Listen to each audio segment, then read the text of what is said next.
So just up on 96 Grange Road, he was just telling me about the leak being in the central area to the bedroom, a couple of metres in, which will mean it would be around here.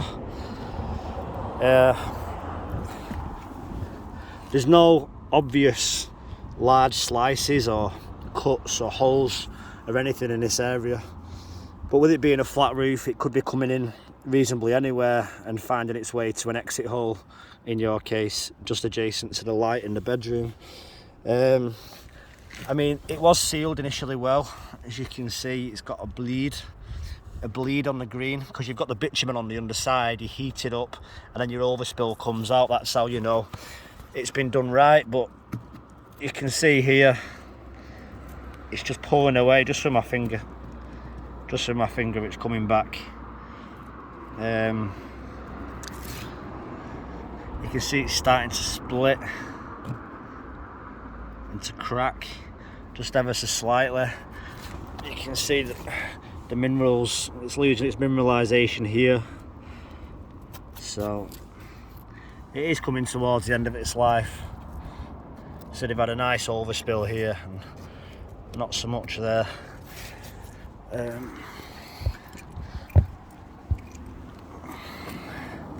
The mineral's just wearing out completely.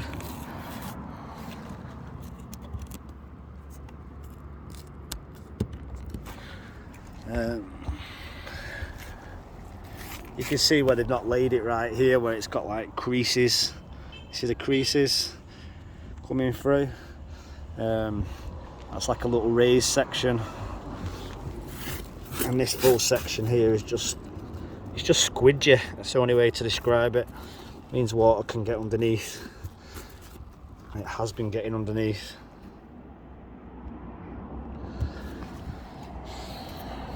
Even more so here. You can see that.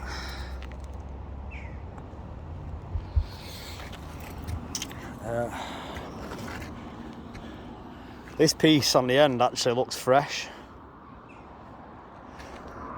and this piece and this piece and this piece look fresh, but then this is all starting to go really black, as you can see. Next doors has been painted over, but you can see the join between your roof and their roof. It's just kind of like, it's just mush, just melting. It could very well be getting in here and finding its way through to this area. Could very well be coming from that joint from next door. You can see around the edge they've got an upstand trim, so the water, I've not got my level with me, but it must indeed be going towards this direction, because this section is lower than the rest, so they must be aiming the water to come off here. You can see here the timber's just exposed, so it's just brittle. It's just gone, completely gone.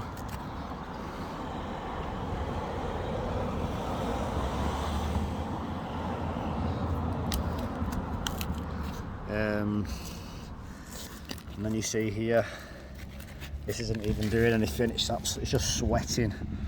So you've got this layer, and then you've got this layer, and then you saw that the layer underneath, as I was lifting this layer, is lifting up. So you've got like 3 layers, and I can put my hand under all 3. 1, 2, 3, and that is your upstand detail. That's not very good. This should be melted to the roof, but it's not. It's kind of been melted here, and then it's just loose here.